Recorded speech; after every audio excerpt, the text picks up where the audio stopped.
Wabarakatuh.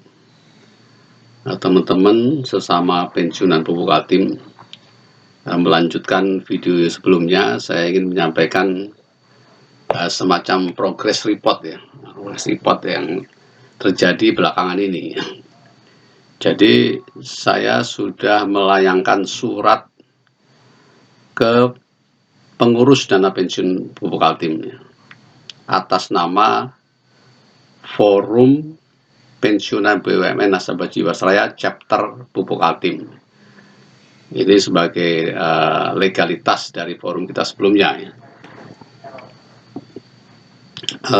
Saya menyurati itu antara lain juga karena ada arahan atau saran dari Ketua P3KT yang disampaikan melalui Pak Syahid Daro ini. Itu saya sebutkan dalam surat itu. Karena itulah saya menyampaikan surat ini. Artinya surat ini diketahui atau berkoordinasi dengan P3KT. Akan tetapi ternyata surat ini dengan cepat direspon. Saya berterima kasih karena responnya cepat sekali. Belum ada sehari ya sudah direspon melalui WA yang disampaikan oleh Sekretaris Direksi bahwa menyatakan bahwa pengurus Dapen Pupuk Kaltim tidak akan menjawab surat ini. Alasannya karena hanya akan berhubungan dengan P3KT.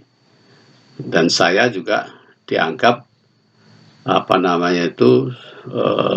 sebagai pensiunan 2016 saya sudah hak saya sudah diberikan semuanya. Jadi tidak ada yang perlu saya permasalahkan menurut pengurus seperti itu kira-kira. Saya tanya kepada lawyer bilang itu haknya seseorang untuk mengakui atau tidak mengakui, itu hak seseorang, jadi harus dihormati. Oleh karena itu langkah berikutnya yang akan saya lakukan adalah menaikkan ini. Jadi bukan ke pengurus, tadinya maksud saya ke pengurus itu supaya ada persamaan persepsi, karena ada masalah baru atau lain yang ingin saya sampaikan ya. Sehingga ini harus disamakan persepsinya atau pemahamannya tentang aturan dan sebagainya, baru kita sama-sama ke pendiri, maksud saya begitu ya. Dan itu dibahas juga dengan P3KT gitu ya. Jadi semua, sehingga ke pendiri itu sudah mateng gitu. Tapi karena itu tidak terjadi, maka saya ambil langkah berikutnya yaitu menyurati pendiri Dapen. Dalam surat itu pertama saya terus terang memang menyayangkan ya respon daripada Dirut Dapen yang menolak untuk membahas atau berdiskusi atau bertemu ya dengan saya dan mewakili teman-teman yang mempercayakan masalah ini pada saya, karena yang saya maksudkan adalah berdiskusi ya, berdialog dan menyelesaikan, dan yang saya sampaikan ada solusi ya, penyelesaian masalah. Itu yang pertama. Yang kedua saya sampaikan bahwa memang artinya ini dengan pernyataannya itu pengurus Dapen dalam ini kurang memahami filosofi program pensiun iuran pasti ya, yang berbeda secara prinsip dengan program pensiun manfaat pasti. Kalau manfaat pasti itu manfaatnya sudah dipastikan dan dijamin oleh pendiri. Jadi tidak ada permasalahan berikutnya karena sudah dijamin sekian ya, selama dia menerima manfaat itu ya sudah ya, selesai. Tapi kalau iuran pasti itu manfaat itu tergantung dari cadangan kita sendiri dan bagaimana pengurus mengembangkan cadangan itu. Jadi tergantung dari itu, tidak pasti. Oleh karena itu dalam undang-undang juga disebutkan bahwa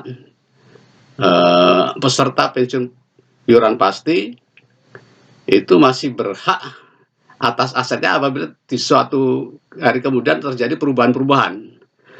Misalnya ini jelas sekali diatur di POJK 8/2018. Misalnya tadi ada aset-aset yang bermasalah. Tiba-tiba masalahnya selesai, terlikuidasi. Nah, dia akan ikut apa, apa namanya itu, iurannya kan berkontribusi, sehingga perubahan itu dia harus mendapatkannya juga. Sehingga untuk iuran pasti itu manfaat itu lebih dinamis, ya, tidak selesai begitu aja, tapi bahkan undang-undang mengatur kalau pensiun itu sudah selesai, artinya semua sudah pensiun, seluruh peserta itu sudah pensiun semua, masih ada aset yang tersisa, itu tidak boleh diambil oleh pendiri. Aset itu harus dibagikan lagi kepada seluruh peserta yang sudah pensiun semua, terutamanya mestinya, karena sudah selesai ya, apa nama itu, programnya sudah habis, selesai, semua sudah pensiun. Kalau di kita tahun 2042 ya, itu anunya, apa namanya itu, filosofis manfaat pensiun iuran pasti. Itu yang saya sampaikan. Kemudian saya ingin menyampaikan suatu masalah yang selama ini belum pernah terbahas atau tersampaikan. Ini yang apa namanya, saya mendapat kepercayaan dari teman-teman. Ini terutama teman-teman yang pensiun di 2000 setelah 2015. Nah, saya menyampaikan fakta-fakta bahwa setelah 2015, 2016, 17 dan seterusnya itu, pengembangan cadangan pensiun itu drop ya, dari yang dijanjikan berdasarkan perhitungan aktuaria. Jadi waktu kita berubah program, aktuaria itu menghitung dengan asumsi pengembangan DAPEN itu 8%, gitu ya. Dan ini asumsi yang wajar di mana-mana seperti itu. Ya, di mana-mana seperti itu, 8% atau 9%. Kalau 9% terlalu optimis, kalau 7% terlalu pesimis. Jadi 8% itu yang tengah-tengah ya. Dan selama ini DAPEN berhasil mencapai itu. Rata-rata dari dulu sampai sekarang sekitar 10% pengembangan DAPEN, sehingga diharapkan 8% ini sesuatu yang achievable, yang bisa dicapai. Tapi ternyata di 2016, 17 dan seterusnya ini jauh dari asumsi itu, hanya sekitar 3 atau 4%. Nah, ini kan peserta yang pensiun pada tahun-tahun itu dirugikan ya, karena manfaatnya jadi turun ya, sangat signifikan ya. Nah, dulu ada PSL tambahan, PSL kedua sebesar itu, tapi PSL itu hanya menggantikan kerugian di 2016 ya. Kerugian di 2016 itu besar sekali lubangnya, sehingga menimbulkan gejolak ya, karena manfaatnya jadi drop ya, hampir 20%. Kemudian berkat ada laporan dari OJK bahwa di tahun 2015 ada aset-aset yang tidak memenuhi syarat, maka ada alasan dari pendiri untuk memberi PSL. PSL itu terjadi di 2015, karena kalau sudah iuran pasti tidak ada lagi PSL.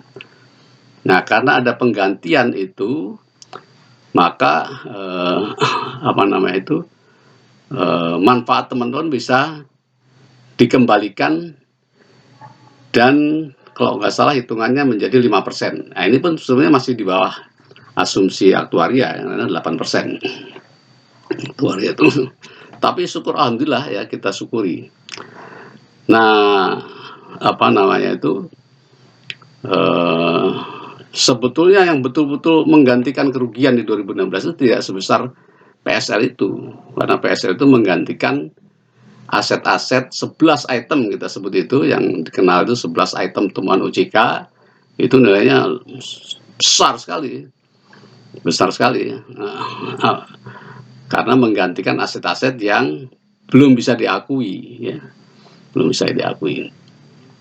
Tapi yang menyebabkan menaikkan cadangan teman-teman itu barangkali nggak sebesar itu, sehingga sebenarnya ada kelebihan aset, ada kelebihan ini apa.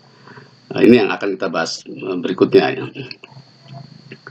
Nah, saya juga menyampaikan terima kasih ya kepada mungkin pengurus atau pendiri yang mengembalikan aset-aset 11 item tadi itu kembali di bawah pengelolaan dana pensiun.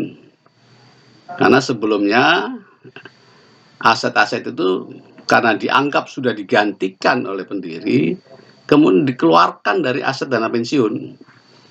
Itu diakui oleh KAP yang melakukan audit, ya. Tetapi hal itu tidak diketahui oleh OJK. Ini yang saya kritisi saat bertemu dengan OJK beberapa waktu yang lalu. Dan alhamdulillah sekarang sudah ada koreksi, mungkin dari pendiri maupun pengurus, dikembalikan lagi menjadi pengelolaannya di bawah dana pensiun Pupuk Kaltim, meskipun pencatatannya masih extra accountable, di luar pembukuan atau di luar neraca. Tapi ini suatu yang inilah yang menjadi solusi, ya. Ini menjadi solusi karena nilainya besar sekali dan nanti akan saya usulkan ini untuk menyelesaikan masalah-masalah secara simultan dan menyeluruh untuk pensiunan Pupuk Kaltim, ya. Jadi sebetulnya sudah ada solusi yang mudah. Yang ini yang ingin saya sampaikan supaya jadi pemahaman bersama, baik oleh pengurus, pendiri, dan peserta, ya, supaya pemahaman sama. Ini bisa diselesaikan tanpa ada cash out baru dari Pupuk Kaltim, meskipun mungkin tidak 100%, ya. Saya sebutkan begitu. Jadi aset-aset yang nilainya berapa ya? Ada yang bilang cuma 185 miliar katanya, dan sebagainya. Nah, ini bisa dihitung lagi sebenarnya berapa nilai aset-aset itu. Dan saya tambahkan lagi, ada aset-aset yang masih berada di luar dari Dapen yang bisa diupayakan untuk kembali, yaitu aset-aset yang masih disita oleh Kejaksaan Agung dan aset-aset yang menjadi hutang pihak ketiga dengan kekuatan hukum yang kuat, yaitu perjanjian notarial, ya. Kalau aset-aset yang ini kembali, tentu jadinya lebih besar lagi. Tapi yang penting sekarang ini adalah bagaimana membuat kesepahaman bersama bahwa aset-aset ini selayaknya digunakan untuk menyelesaikan masalah-masalah pensiunan di Dapen yang ada 3 sebenarnya.